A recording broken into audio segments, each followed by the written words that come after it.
I myself have never met a ghost. I don't know why. Perhaps something in my personality puts them off. But if ever I should, I hope he'll do something more than moan and sigh and clank chains. What I should really enjoy would be a nice, chatty ghost who'd sit down and talk things over. Things like whether the life after death is really pleasanter than the one before. And if it is, why is it? Things like that. Things that only a ghost would know. Ah, well, perhaps one fine day or some dark night, if I hold myself in readiness, my ghost will visit me. Meantime, relax, won't you? And listen.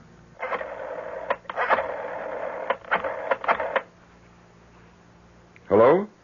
Intercoastal Airlines? Well, can you tell me if Flight 509 from New York is on time? Yeah, I'll hold on. Ellen's room is finished. Good. I've ordered new curtains. Oh, I hope she likes her room. Oh, I'm sure she will. I'm sure she... yes? Oh, it is? Well, good. Thank you very much.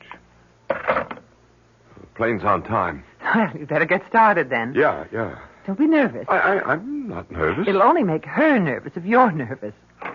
What are you looking in the closet for? My overcoat. It's on the chair. Oh.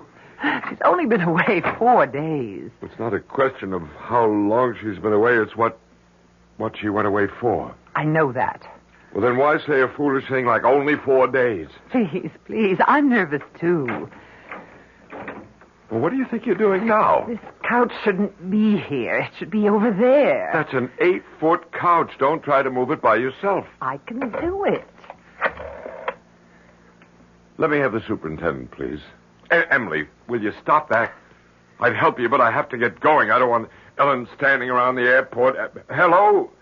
This is Mr. Keene, penthouse B. Yeah, we just moved in. We're not quite settled in yet, and I have to go to the airport to pick up my daughter. Could you possibly help my wife move a few pieces of furniture? No, we want the place to look extra nice. Our daughter's never seen it, and... Oh, that's great. That's just great. Thank you very much. He'll be up in a couple of minutes. Howard, do you think Ellen will like this apartment? Well, I certainly hope so. It's costing an arm and a leg. What with the terrace and everything? Her own bathroom, a real dining room? Well, the idea is to give her a change. New surroundings, blot out everything that happened. As if a terrace and her own bathroom could take her mind off that terrible man. Well, they'll help. I'm not saying completely, but they'll help. Give us something to think about besides John Draper and the rest of it. Seems strange we never even met him. I hope I never do meet him. Well, honey, I got to get going. Don't tell Ellen about this place. Let it be a surprise. And, Howard, be very, gentle with her. Let her know we love her. Yeah, I'll let her know. Well, I'm off. Oh. You're the superintendent. Yeah. I didn't hear you knock. I was just getting ready to. Well, come in. This is my wife. She'll show you what she wants done. Oh, and here's something for your trouble. Oh, okay. Honey, I'll be back in an hour. Good luck. Take care. Well, now... You like this place? Well, I'm sure we will like it. We just moved in. I know. It's a nice-looking apartment with a terrace and all. First thing I want to do is move the couch over there to the long wall. Everybody likes this place when they first move in. If you take one end and I take the other... 1, 2, 3 months, then they start getting jumpy. Jumpy? They pay up what they owe on the lease and they move out. I didn't know that. Oh, yeah, it happens every time. Well, let's move this thing if we're going to... Let me move the coffee table first. No, I'll do it. Yeah. How'd you happen to hear it was vacant? Well, actually, friends of ours called us. They'd met some people at a party who said they were giving up this beautiful apartment, and we thought... That would be the Winthrops. Yeah, they lasted 6 months. Where do you want this table? Right where you're standing. Okay. And before them was the Katzes, and before them the Millbrooks, and before them the Kramers, and before them... Why did they all move out? What's wrong with the place? Search me. They would never say, any of them. Just paid up and moved out. You know what I think? What? I think the joint's haunted. Now, where does the couch go?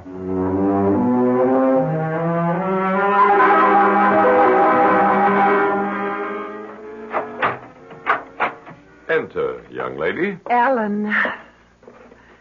Darling, it's so good to have you back. I'll put the suitcase in the bedroom.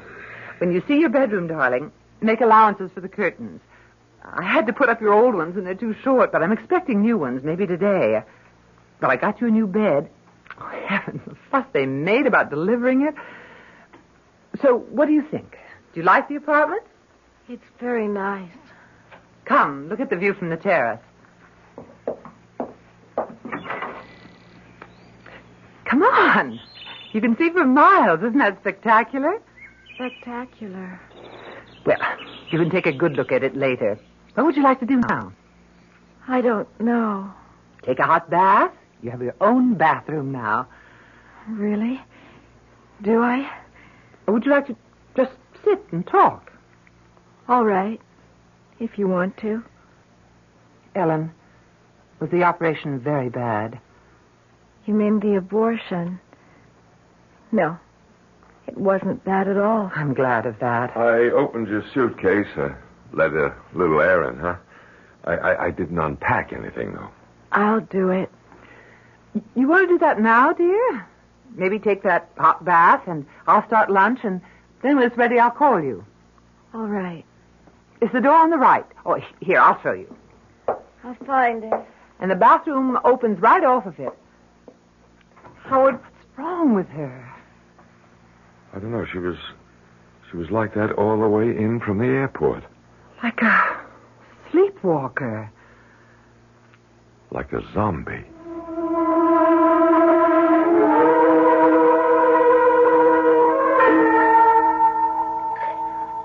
Howard?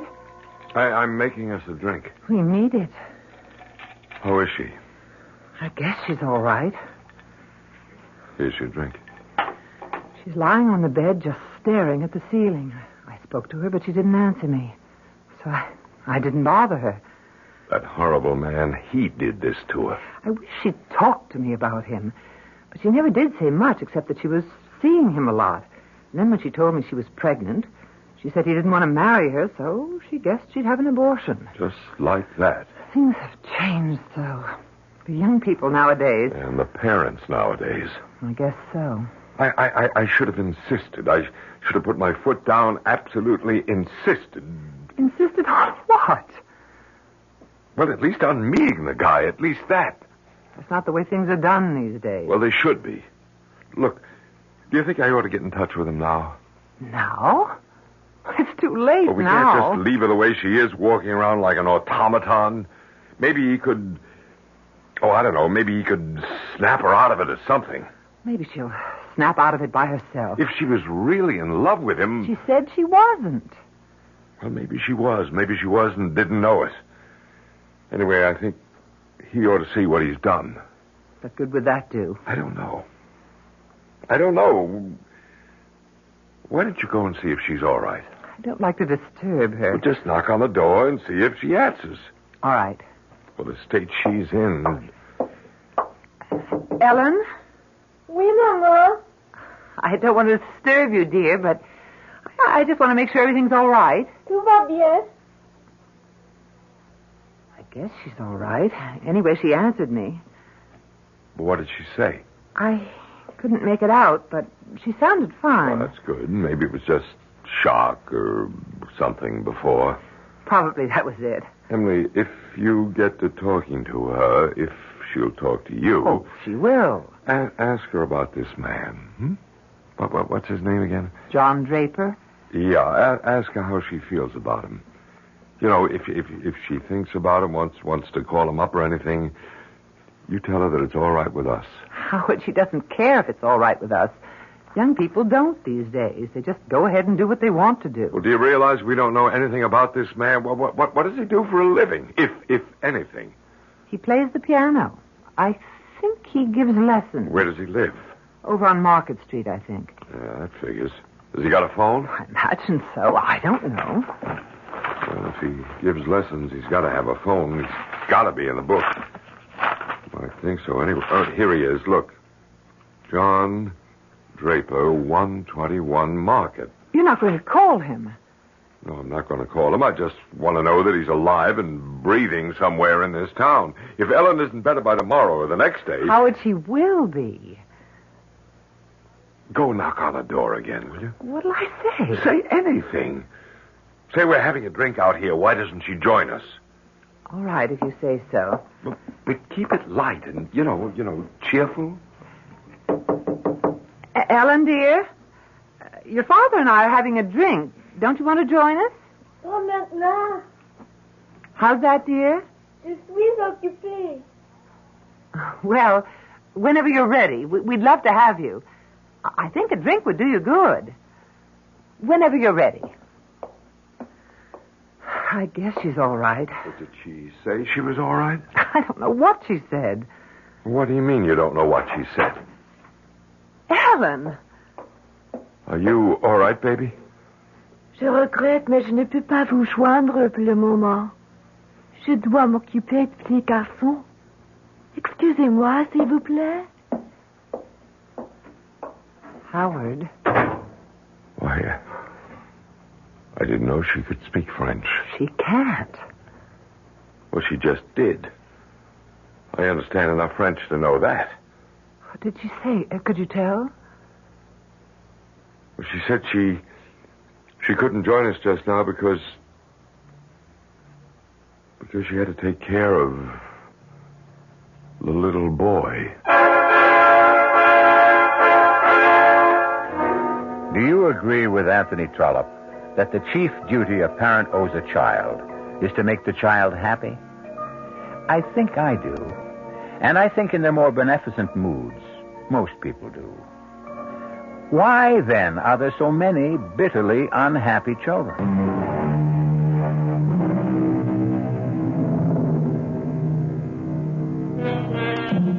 Ellen Keene, only daughter of Howard and Emily Keene, came home a little while ago after the removal of an incipient life from her body. In the new penthouse apartment her parents have rented in an anxious effort to lift her spirits, she has just now delivered her longest utterance since she arrived. Je regrette, mais je ne peux pas vous joindre pour le moment. Je dois m'occuper du petit garçon. Excusez-moi, s'il vous plaît. Howard?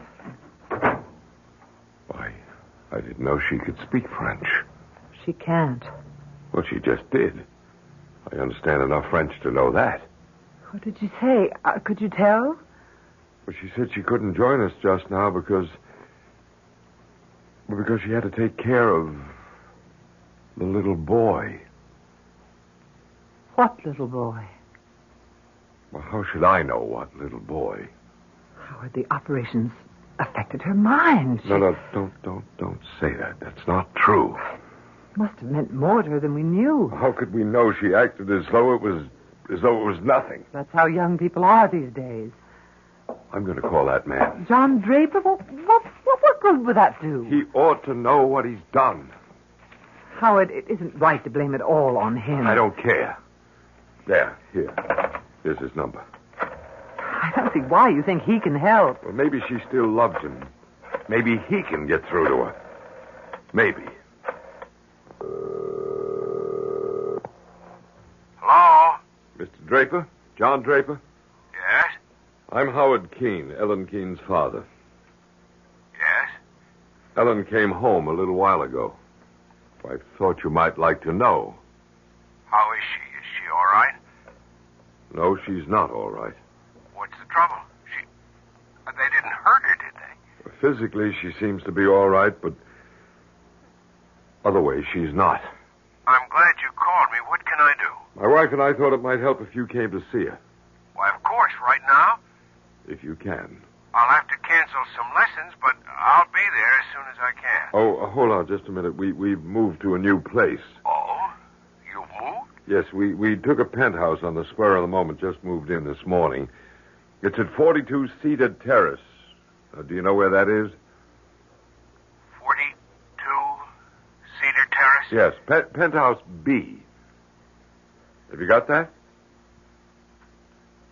Hello? Mr. Draper, are you there? Hello? I'm sorry, Mr. Keene, but I'm afraid I won't be able to get there after all. Give Ellen my love. Hello? Mr. Draper? Hello? Howard? I don't get it. He was very nice, very concerned about Ellen. He wanted to help. He wanted to come to see her right away, and then all of a sudden, when I gave him the address, he made a sudden switch, and he said he was sorry. He couldn't. Why would he do that? Thought it over, I guess, decided he wanted no part of it. But you said he sounded nice at first. He's not going to get away with it. Howard, what are you going to do? What was his address again? It's right there in the phone book. I'm going to get him to see Ellen if I have to drag him here. What's the address? 121 Market Street. Howard, I wish you wouldn't go. I'll be back in half an hour. You stay right here. You think I should call Dr. Stone? No, not yet. Well, what could we say to him? That our daughter talks to us in French when she doesn't know any French? That she says she has to take care of a little boy when there isn't any little boy? No, you just stay here with her, and I don't think she'll get violent or anything like that, and I'll be back in half an hour with Mr. John Draper. Oh, dear. Ellen? Ellen, honey? Ellen, don't you want to come out now and have some lunch? I could fix us both a sandwich and some soup. Je suis occupée. We haven't had a chance to talk. Va-t'en, maman. You're sure you're all right? Tout va bien, maman. That's the phone buzzer from downstairs, dear. I have to answer it. Yes? This is Super, Mrs. Keene. I got a big package down here for you. Package? What kind of package? It's big. It's from, Standish Decorators. Oh, it must be the curtains for my daughter's room. You want me to bring it up? Yes. Would you please? Yeah, I'll be right up. Thank you. Ellen, darling? Ellen, the curtains for your room have come. You remember I told you I ordered new ones? What do you think? Shall we take down the old ones and put up the new ones? I'm dying to see how they look. Ellen, dear? Ellen? Voilà, mon petit. Ne pleure pas, mon petit. Ellen? Ellen, answer me. Va-t'en, maman. Je suis occupée. Dear God. I don't know what to do.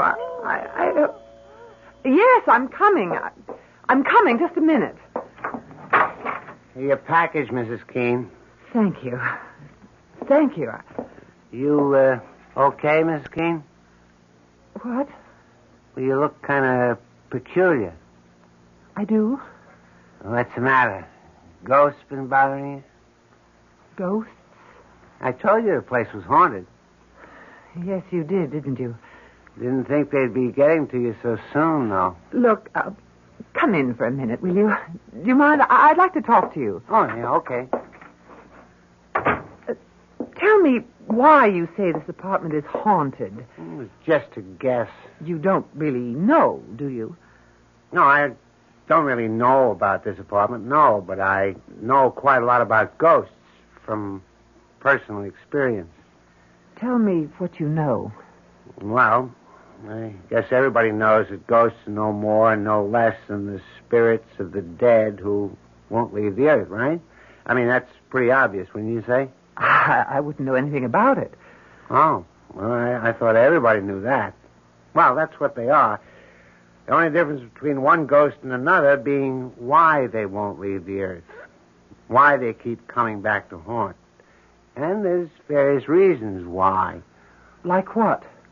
Well, they could be they're in love with some live person who returns that love even after death. That's one reason.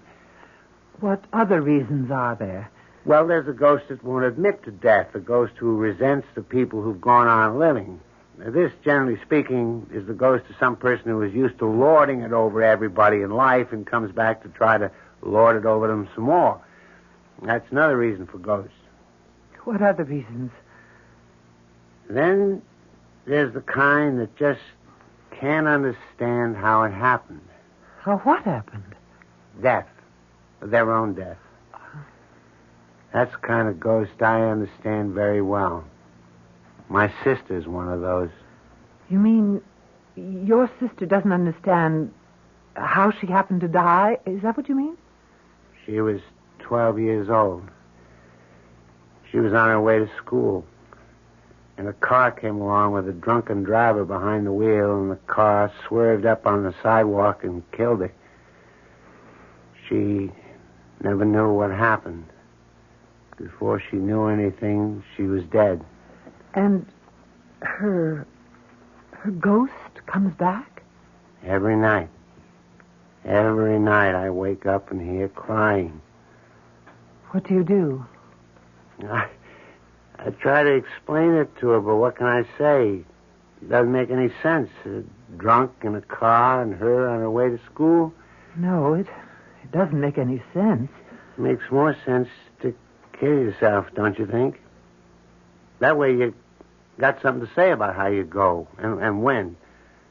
Not just leave it up to some drunk in a car. Well, that's my opinion anyway. All right, I better be getting back downstairs. Couldn't you just stay for a little while? I don't feel like being alone right now. My husband will be home in about half an hour. He went to see somebody over on Market Street. No, I can stay a little while if you like me to. I'd appreciate it. We'll talk about ghosts, huh? That's my favorite topic. Ghosts.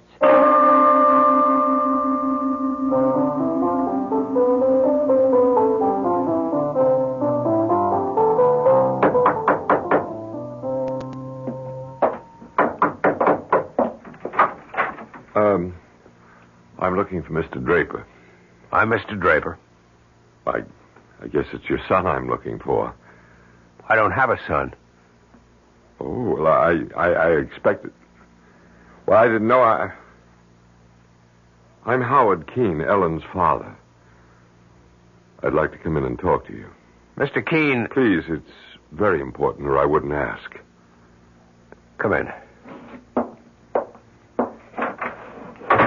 Thank you very much. Sit down if you want. Excuse my staring at you. I expected a much younger man. I'm 51. That's just my age. You said on the phone Ellen is all right. No, I said that physically Ellen's all right. Why didn't you want to marry Ellen when you found out that she was pregnant? I couldn't. Why, you've got a wife? I had a wife. You're divorced. Something I never talk about, Mr. Keene. You never talked about it to Ellen? I never talked about it to anybody. And I don't intend to. Maybe you should. I can't. Tell me about Ellen. Well, she came home a little while ago. She was changed. She talked in monosyllables, short sentences at the most. And we thought after what she's been through, maybe that's only natural. So my wife told her to have a bath, take a nap, and we'd have a drink, lunch. Well, while my wife and I were talking, Ellen came out of a room and spoke to us, quite a long speech, and every word of it in French. In French? Now, Ellen doesn't know any French. You never spoke to her in French, did you? Never. Well, never. I just wondered. What did she say in French? Well, she said she was sorry she couldn't join us for a drink, but she had to take care of a little boy. What little boy? I have no idea. Mr. Keene, after an operation like the one Ellen had, don't you think it's possible that it's bound to have an effect on a woman, on her emotions, for a while anyway? I don't want it to go on for too long, and that's why I called you. You thought I could help? I hoped you could. Get your coat. I've got a cab waiting outside.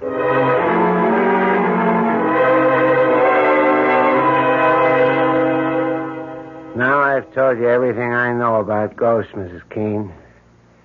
Have you seen the one that's haunting this place? No. I'm not even sure there is one. Well, I'll be getting on downstairs if you don't need me for anything. Well, if you could, I'd really appreciate your helping me put these curtains up. If you have the time. Oh, yeah, I got a few minutes. They're for my daughter's room. I'm not sure we should go in there. She's been resting. I'll tell you what, I'll knock on her door. If she's up, I know she'd love to see the curtains. Ellen, dear, it's Mother. The superintendent is here, and if it's all right with you, we'd like to put up the new curtains. You know, I told you before they just came from the shop.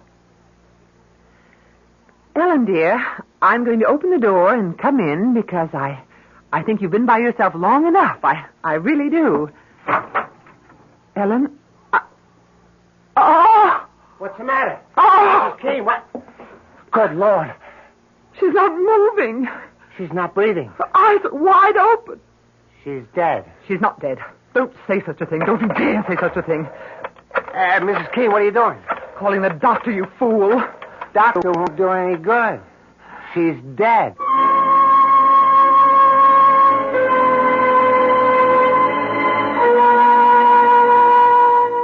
Man is the only animal who knows that he will die.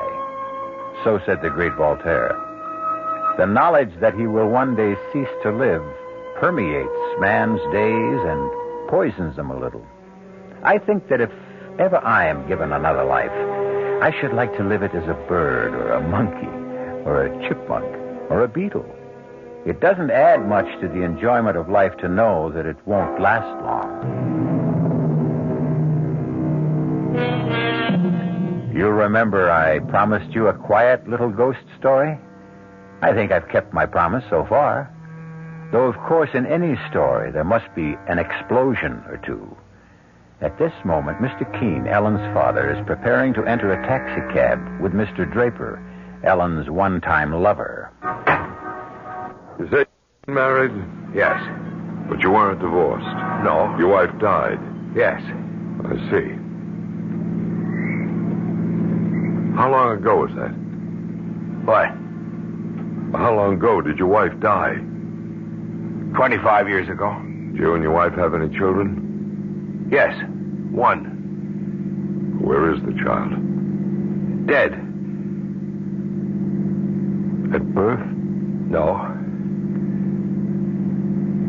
I feel a little bit like a heel asking you all these questions, but I'm concerned about my daughter. I'm concerned, too, or I wouldn't have come with you. I understand. I think I understand. You've never wanted to get married again, is that it? Never. Even after all these years? I met my wife in Europe towards the end of the war. The big war. I'd been doing very well in business. I was on my way to making it big when I got drafted. I didn't like being drafted, but I went anyway, and she was the one bright spot in an otherwise drab and miserable Army career. I brought her back here. She had a child, and they both died. I stopped making money. I started playing the piano, and I have been at it ever since then.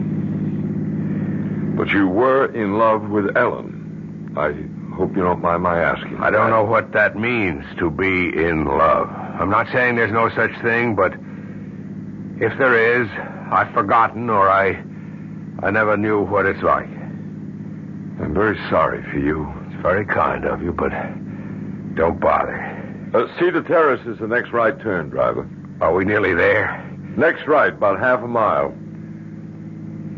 My wife and I just moved in. We wanted to do something for Ellen. We heard through friends about this marvelous apartment that was suddenly available, a penthouse of all things. Penthouse B, you said? Yeah, we took it on an impulse, thinking it'd be something for Ellen to come home to take her mind off everything. You know, what she'd been through. And did it? Well, no. No, she's hardly said a word about the place since I brought her home from the airport. She's hardly said anything about anything.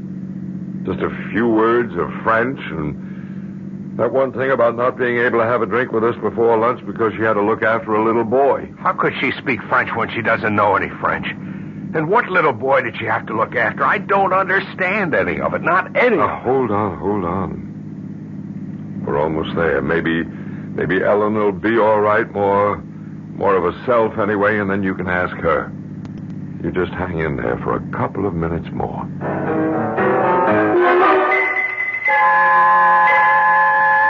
Dr. Stone, what's wrong with Ellen? Well, Mrs. Keene, I can't detect any vital signs at all. I hesitate to pronounce her dead, but what can I say? I can find no pulse, no heartbeat, no reflexes. I've done everything I can think of. Injection, massage. She's not dead. Tell me she's not dead. Like you, I refuse to conclude that at the moment. But if your daughter is alive, Mrs. Keene, she is in the deepest coma I've ever encountered. It's as though she were not in or out of this world at all.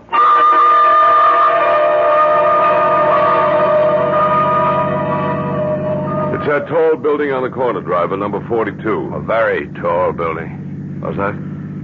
I said it's a tall building. Well, compared to the way they build them nowadays, it's not so tall, but I guess when they put it up, it was considered pretty daring. Hey, what do you think you're doing? I just can't. You get back in there. Driver, stop the cab. Hey, stop. I can't go up there. I can't. I don't care if you can or can't. You're going to. Now, march. Don't you try anything now. I got hold of you. I can't do it. You let me pay the cab. Here you are, driver. Now you get going. Mr. Keene, I know you think this is very strange. You bet I think it's very strange. I can explain. After you've seen my daughter, you can explain. Now you get in the elevator there. Right now, Ellen's the only one I'm interested in. Push that button that says penthouse. Penthouse B. That's right.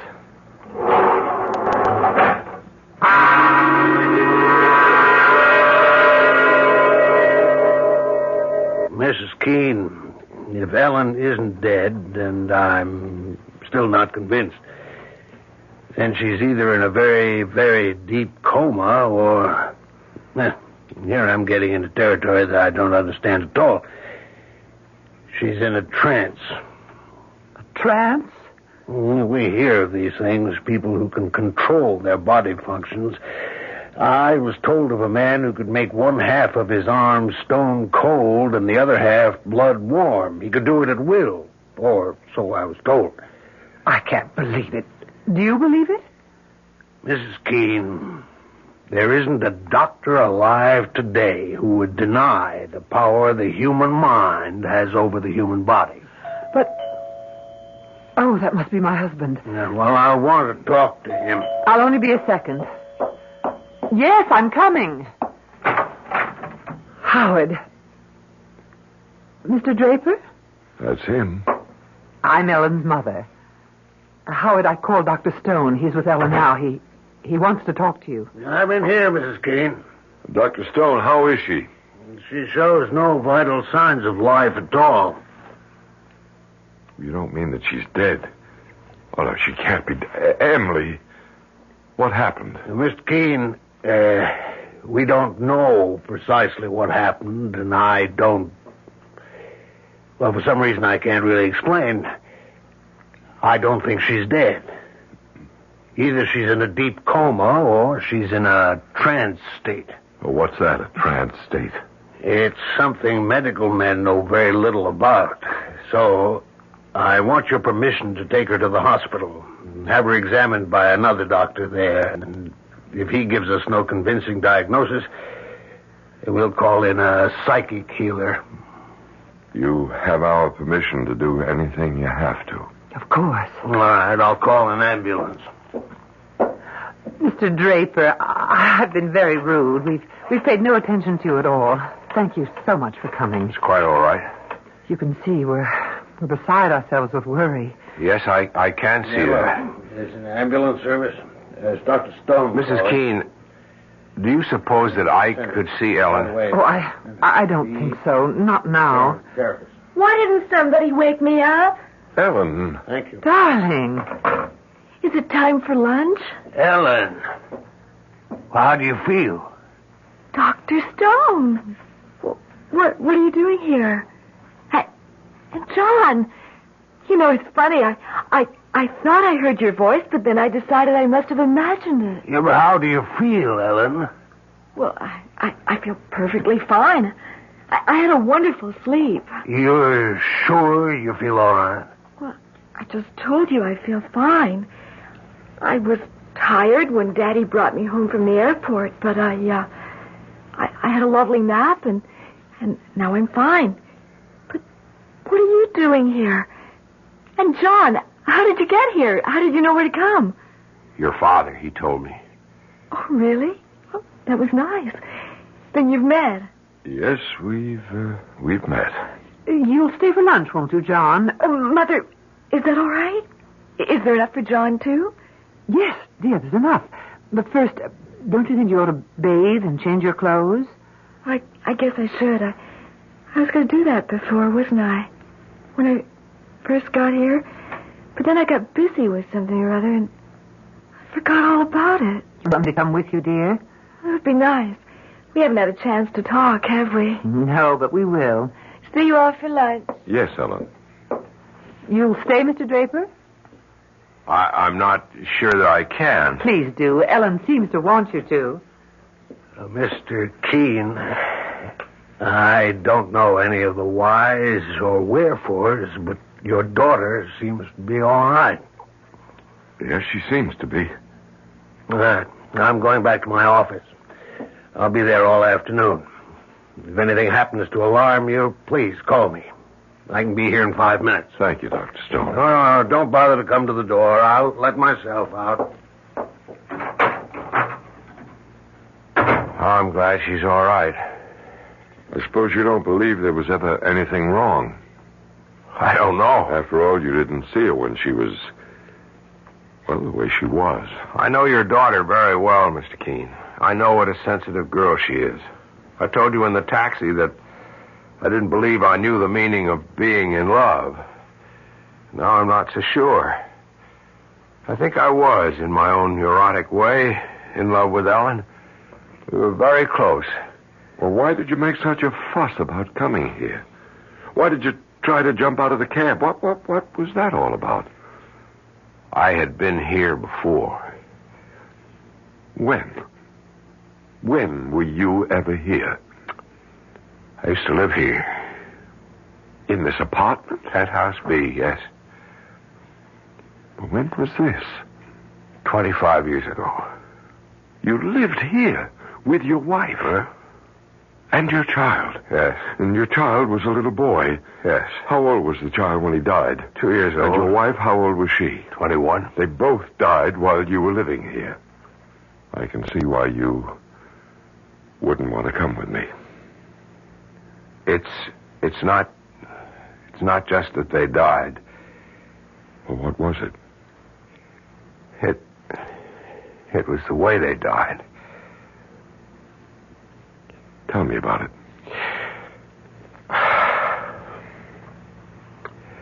When I came back from Europe, I started up in business again. The business which the war had so rudely interrupted. I was determined to work my way up the ladder again, and I threw myself into my work. I think my wife felt neglected. Truth is, I did neglect her. But it wasn't just my neglect. She was a foreigner. Even after 3 years, she hadn't learned to speak English. She was shy. She didn't make friends. She was alone a great deal, except for the child. And one night, I was at my desk working over some papers when she came into the room with a child in her arms. She spoke to me. I don't remember what she said, but I remember that she spoke to me. I had every intention of answering her. But I didn't want to be bothered at that precise moment. Half a minute later, I turned around and she wasn't there. She had jumped from the terrace. She had jumped from the terrace with the child in her arms. Good Lord. you think it's possible... I know how far-fetched it sounds, but is it possible that the little boy Ellen told us she had to look after was the ghost of your son? I don't know what else to think. Do you? Tell me something. What nationality was your wife? My wife is French. It all begins to fit together, doesn't it? When you stop and think about it.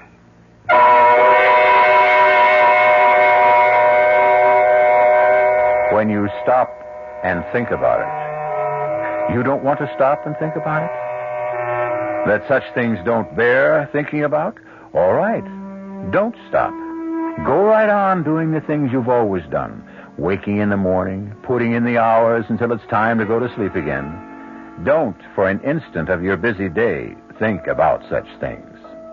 But that won't make the things go away. Now, will it?